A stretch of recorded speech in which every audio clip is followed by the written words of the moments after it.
सुनहरा तेलंगाना को पेश करने में ताउन किया है बांटिया फर्नीचर, मियारी फर्नीचर का बेमिसाल शोरूम।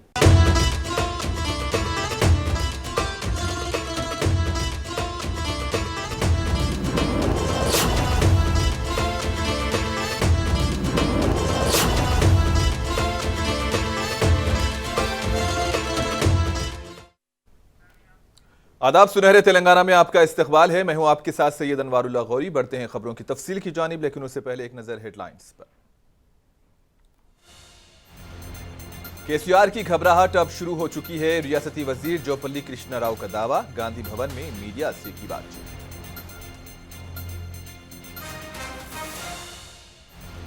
हैदराबाद की ब्रांड इमेज बगैर किसी रुकावट के बरकरार रहेगी। पुरम प्रभाकर का तासुर, जीएचएमसी दफ्तर पहुंचकर बल्दी उमूर का लिया जायजा।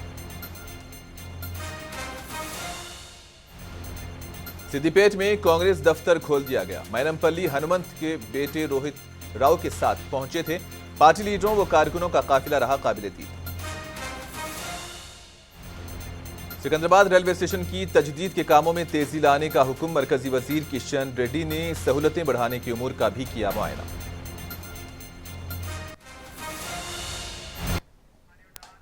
रियासती वजीर पुरम प्रभाकर ने आज जीएचएमसी हुकाम के साथ आला सतही जायजा इजलास मुनक्किद किया था। इन्होंने बताया कि ग्रेटर हैदराबाद म्युनिसिपल कॉरपोरेशन में तमाम पहलुओं पर एक तफसीली जायजा इजलास मुनक्किद किया गया और हुकूमत जीएचएमसी की तरक्की चाहती है और हैदराबाद की तरक्की का रोजाना जायजा लिया जाएगा और मसाइल पर रिपोर्ट से तैयार की जाएंगी। पूनम प्रभाकर ने यकीन दिलाया कि मौसम गर्मा में शहर हैदराबाद में पानी की किल्लत का कोई मसला नहीं होगा, क्योंकि तमाम दरकार एहतियाती इंतजाम किए जा रहे हैं। पूनम के मुताबिक जीएचएमसी की आमदनी बढ़ाने के लिए खुसूसी पॉलिसी के साथ आगे बढ़ना होगा। इन्होंने मजीद बताया कि ग्रेटर हैदराबाद के बलदी हुदूद में डबल बेडरूम से मुतालिक पॉलिसी का हुकूमत जल्द ही ऐलान करेगी।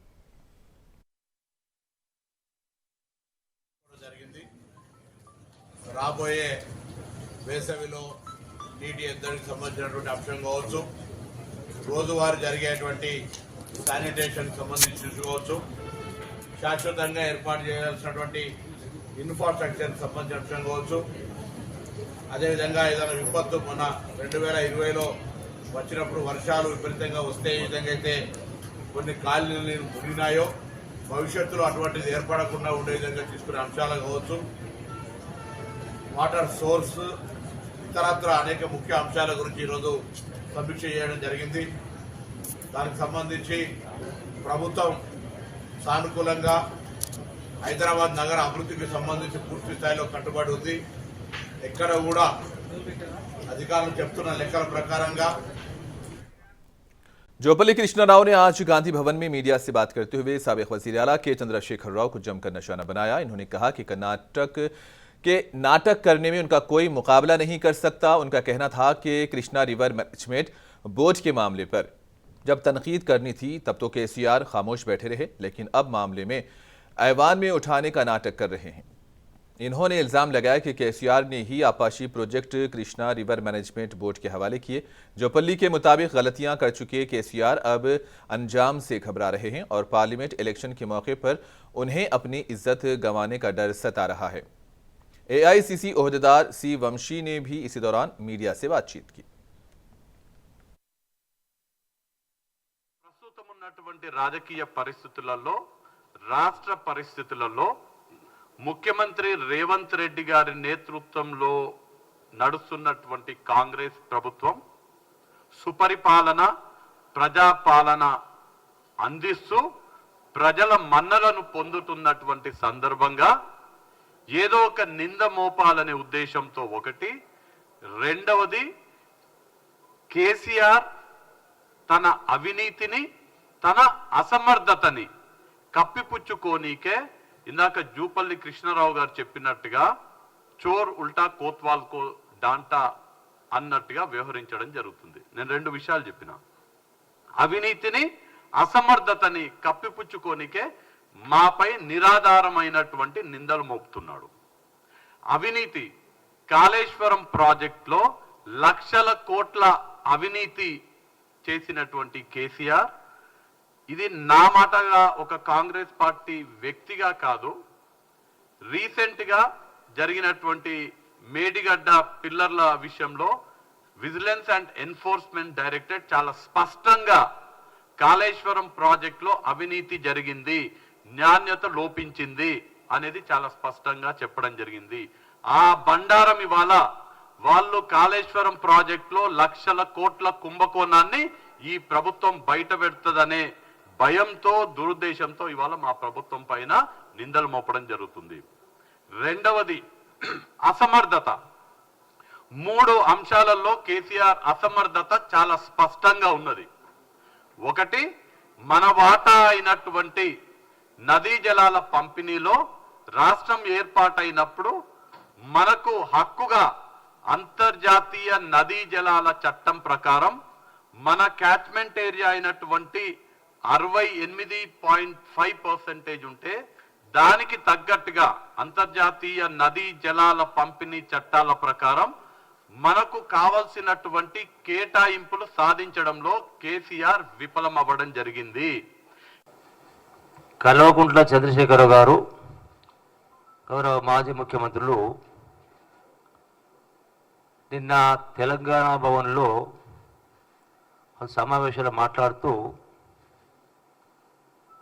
ఈ యొక్క కృష్ణా నదీ జలాలపైన ఉద్యమం చేస్తామని బీరాలు పలకడం జరిగింది. ఎట్లుందంటే గిల్టీ విల్ ఆల్వేస్ ఫియర్. తప్పు చేసినోడు ఎప్పుడైనా భయపడతాడు. ఉల్టా చోర్ కోత్వాల్కు డాట్ అనే పద్ధతిలో ఉంది. हुकूमत तेलंगाना के मुशीर मोहम्मद अली शब्बीर ने ऐलान किया कि कांग्रेस हुकूमत उन तमाम प्रोजेक्ट्स को मुकम्मल करेगी जिन्हें बीआरएस हुकूमत ने नज़रअंदाज कर दिया था। शब्बीर अली ने आज हज हाउस नामपल्ली में अक़लियती बहबूद महकमे तेलंगाना स्टेट वक्फ बोर्ड और हज कमेटी के ओहदेदारों के साथ जायज़ा इजलास मुनक़िद किया, जिसके बाद वो मीडिया से बात कर रहे थे। इन्होंने भी बताया कि तेलंगाना भर में 13,735 इमामों और मुअज्जिनों के एजाज़िये की अदायगी के लिए 7.35 करोड़ रुपये के बकायाजात जारी किए गए हैं। बताया कि मजीद 1 महीने के बकायाजात ज़ेर इल्तिवा हैं और उन्हें भी जल्द ही जारी कर दिया जाएगा। कहा कि गुज़िश्ता 17 बरसों से इल्तिवा का शिकार गार्डन व्यू वक्फ मॉल को जल्द मुकम्मल किया जाएगा। इन्होंने ये भी बताया कि साल 2005 में डॉक्टर YS राजशेखर रेड्डी की हुकूमत में उस वक्त के अक़लियती बहबूद के वज़ीर की हैसियत से इन्होंने 22 करोड़ रुपये से ज़ायद खर्च करके हज हाउस के दोनों तरफ 2 अराज़ियात खरीदने में अहम किरदार अदा किया था। इमाम साहब इनका तनख्वाहें नहीं जा रहे थे, तो लाख हम बजट को सामने रखने के बावजूद, केसीआर खजाना खाली करके जाने के बावजूद भी हमने फौरी 7 करोड़ 35 लाख रुपए आज कल रिलीज हो गया। आज उनके अकाउंट में भी चले भी गए। जुमला कितने लोगों को गया? 13,400 लोगों। 13,400 इमाम और मौजन, 13,735 13,735 फिर अगेन 13,735 13,735 इमाम और मौजनीन की तनख्वाहें कल गवर्नमेंट रिलीज करी। आज हज वक्फ बोर्ड की तरफ से उनके अकाउंट्स में ये चलेगा। इसकी रिसिप्ट भी है कि उनके अकाउंट में ऑनलाइन पूरा ट्रांसफर भी आज हो गया। और 1 महीने का अकाउंट अमाउंट देना है, वो भी बहुत जल्द, वेरी सून। ये जैसा ही बजट ये होगा और बैलेंस अमाउंट के अंदर हम उसको अनदर 1 मंथ का भी बहुत जल्दी रिलीज कर देंगे। इसके अंदर क्या है, पुराने कम थे, नए भी मिला के दिए हम अब ये साल। कितने नए हैं? 7,000 मंजूरी, एडिशनल 4,000 और एक्स्ट्रा हो गए। तो जब 10,000 था, 9,000 चिल्लर था और 4 एडिशनल मिलाए तो 13,000 हो गया। तो 13,700 लोगों को हमने ये पूरा अमाउंट डिसबर्समेंट कर दिए हैं। आज अफोना कांग्रेस लीडरान मैनमपल्ली रोहित राव और उनके वालिद ने सिद्दीपेट में कांग्रेस पार्टी दफ्तर की बुनियाद रख दी है। कल एक बहुत बड़े जुलूस की शक्ल में दफ्तर खोलने के लिए सैकड़ों लीडरान और कारकुनान मेदक से सिद्दीपेट पहुंचे थे, जहां बड़ी धूमधाम के साथ कांग्रेस पार्टी का दफ्तर खोला गया। मैनमपल्ली हनुमंत राव ने BRS MLA T Harish Rao की बेकायदगियों को बेनकाब करने का अज़्म किया और स्ट्रॉन्ग लैंग्वेज का इस्तेमाल करके बीआरएस लीडर्स को धमकियां दी। बीआरएस के मजबूत गढ़ में कांग्रेस पार्टी के दफ्तर की शुरुआत को अहम पेशरफ्त माना जा रहा है और बड़ी तादाद में कारकुनों को शामिल करके कांग्रेस ने अपनी ताकत का मुजाहिरा किया।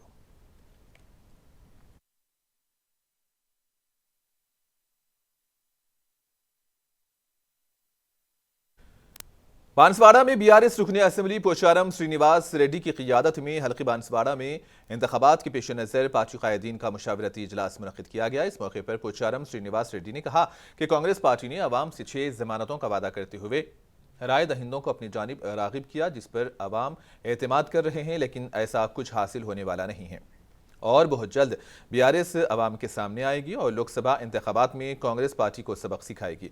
पोचारम ने पार्टी कायदीन से जोर देकर कहा कि कांग्रेस हुकूमत से घबराने की जरूरत नहीं, आने वाले तमाम सरपंच, एमपीटीसी, सोसाइटी और म्युनिसिपल इंतखाबात में बीआरएस की कामयाबी यकीनी है।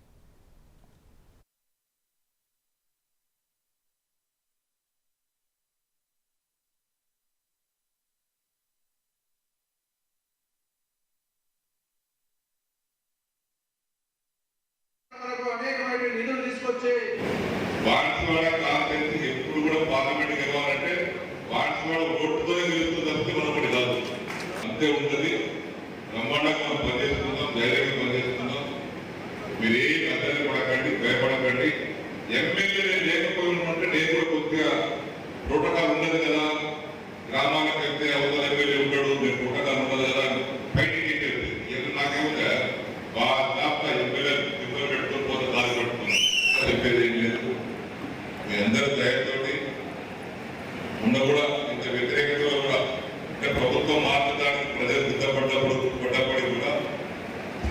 చిన్న పొరపాటు అక్కడక్కడ జరిగినప్పటికీ కూడా మీ అందరి సహకారంతో వాస్తవంతో ఇక్కడ వచ్చినటువంటి ప్రతి కార్యకర్త సహకారంతో ఏముంది మనకి ఈరోజు వేరే బాధ్యత లేదు. जनगांव हलके के बीआरएस लीडर्स की मीटिंग मुनक़िद हुई और इस इजलास में सिद्दीपेट एमएलए और साबिक़ वजीर हरीश राव मेहमान खुसूसी के तौर पर मौजूद थे। पाराकुर्ती के साबिक़ एमएलए इर्राबेल्ली दयाकर राव, स्टेशन घनपुर के एमएलए कडियम श्रीहरि और बी वेंकटेश वर्लू भी मौजूद थे। जिले मरकज में एमएलए पुल्ला राजेश्वर रेड्डी की सदारत में हलके के अहम कायदीन का ये इजलास हुआ। इन्होंने कहा कि कांग्रेस हुकूमत ने आज तक भी सरकारी मुलाजिमीन की तनख्वाहें नहीं दी है। అది సోనియా గాంధీ పుట్టినరోజు ఆ రోజే 2 లక్షలు మాఫీ చేస్తాను. బాబు ఆయనకి ఏమనిపించిందో ఏమో కానీ 9 తారీఖు అయితే లేట్ అయితే అనుకున్నాడు. 2 రోజుల ముందు 7 తారీఖే ప్రమాణ స్వీకారం చేసి ప్రమాణ స్వీకారానికి మాత్రం తొందరపడ్డాడు. మరి హామీల అమలు విషయంలో మాత్రం ఎగవేత దాటవేత. ప్రమాణ స్వీకారం 2 రోజులు ముందటి చేసి హామీలు అమలు చేయబోయా అంటే దాటవేయబడుతుంది. ఇదెక్కడి నుంచి అయినా 60 రోజులు అయిపోయింది. ఇక మిగిలింది 40 రోజులు. ఈ 40 రోజుల్లో కూడా 10 రోజులు 15 రోజులు అయితే ఎలక్షన్ కోడ్ వస్తుంది, పార్లమెంట్ ఎన్నికల కోడ్ వస్తుంది. మీరు ఏమంటారు? అయ్యో కోడ్ వచ్చింది కదా, ఇప్పుడే కోడ్ లేదు, తొందరపడలేదు.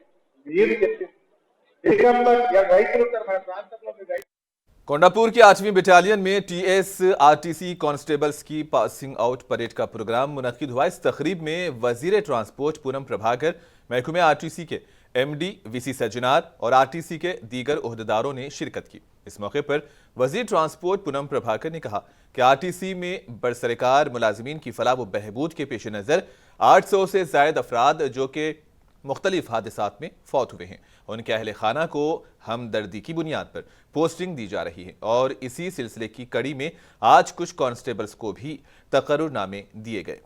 इन्होंने कहा कि आरटीसी को तेलंगाना के अवाम के लिए नंबर 1 बनाने की कोशिश की जाएगी।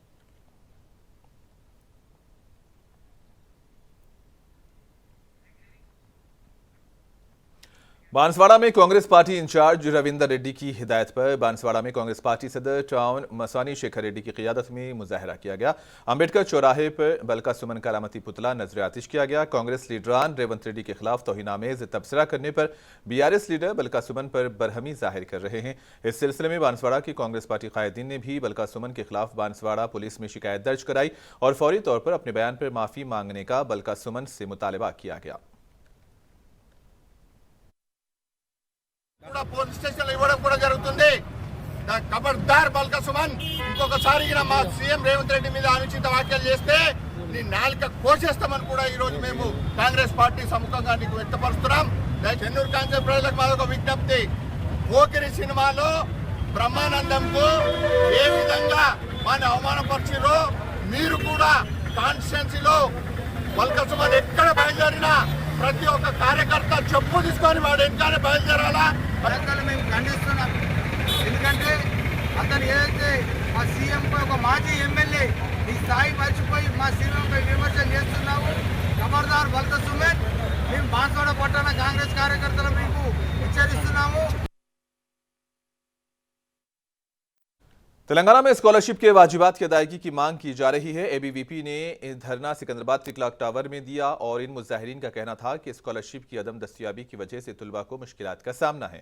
एहतजाजियों का कहना था कि कांग्रेस पार्टी ने यूनिवर्सिटी स्टूडेंट्स की मसाइल जल्द से जल्द हल करने का वादा किया, लेकिन हुकूमत बदलने के बाद भी सूरत हाल तब्दील नहीं हुई है।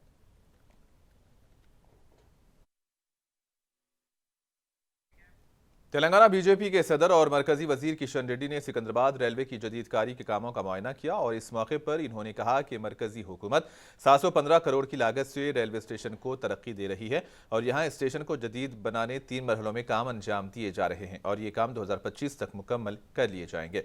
पहले मरहले के काम तेजी से जारी हैं। किशन रेड्डी ने कहा कि इंटरनेशनल एयरपोर्ट की तर्ज पर रेलवे स्टेशन की तामीर नौ का काम जारी है। किशन रेड्डी ने बताया कि रेलवे स्टेशन को तमाम सहूलियात से आरास्ता किया जाएगा। इस मौके पर रेलवे के जीएम और सीनियर ओहदेदार भी उनके हमराह मौजूद थे।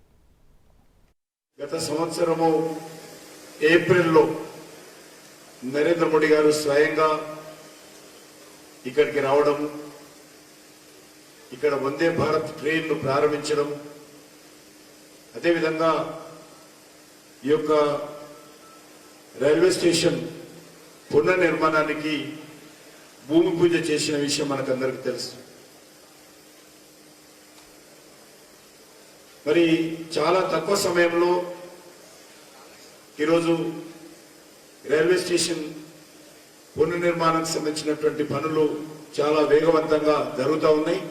చాలా ఫ్లోర్స్ सनतनगर बीआरएस के रुकने असेंबली टी श्रीनिवास यादव ने बेगमपेट में नाले के तरक्याती कामों और वडेरा बस्ती में सड़क की तामीर के कामों का जायजा लिया। इस मौके पर टी श्रीनिवास यादव ने यहां कामों को जल्द मुकम्मल करने की ओहदेदारों को हिदायत दी और टी श्रीनिवास यादव ने बताया कि बेगमपेट नाले के तरक्याती कामों की वजह से कई सालों से आवाम को दरपेश मसला हल हुआ है। नई सड़कों की तामीर और पानी की नक्कासी के कामों की वजह से बस्ती का खाका ही बदल गया है।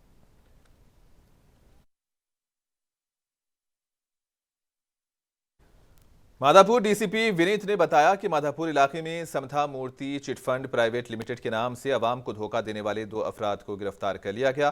इन्होंने गिरफ्तार किए गए अफराद की शनाख्त वेलपुला, श्रीनिवास और राकेश की हैसियत से की। डीसीपी ने कहा कि इस चिटफंड से 100 से ज्यादा लोग धोखाधड़ी का शिकार हुए।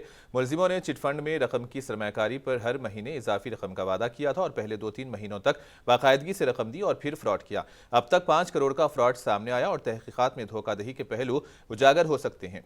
डीसीपी विनीत ने इस ज़िमन में मीडिया से बातचीत की और कहा कि मुलजिमों के खिलाफ एक केस दर्ज किया गया और मजीद तहकीकात जारी है।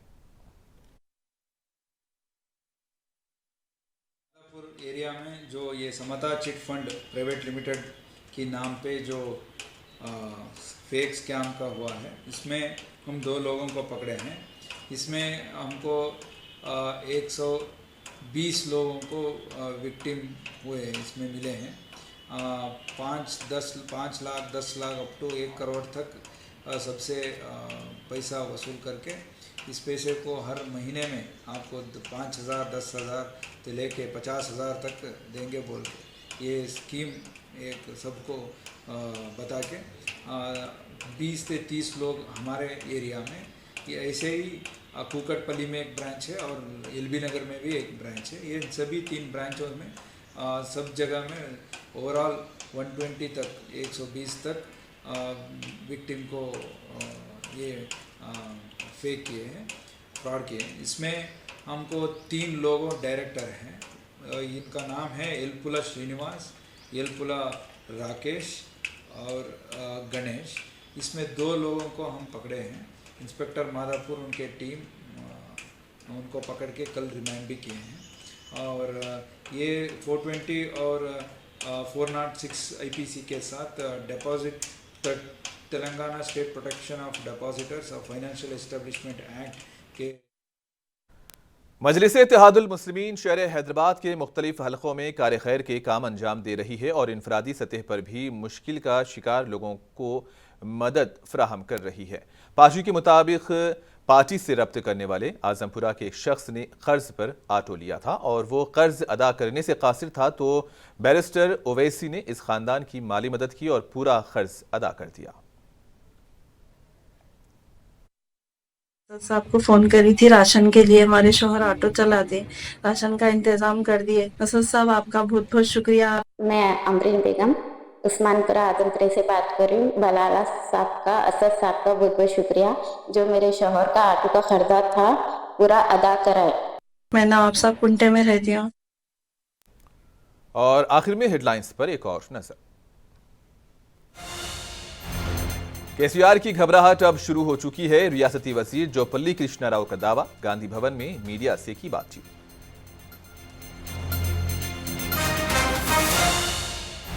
हैदराबाद की ब्रांड इमेज बगैर किसी रुकावट के बरकरार रहेगी। पूनम प्रभाकर का तासुर, जीएचएमसी दफ्तर पहुंचकर बल्दी उमूर का लिया जायजा।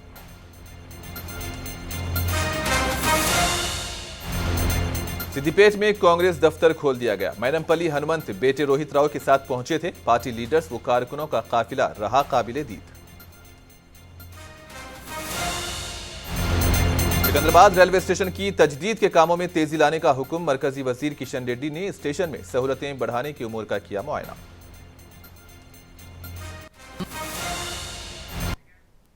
और इसी के साथ ही खबरों का सिलसिला इख्तिताम को पहुंचा। दीजिए इजाजत, अल्लाह हाफिज।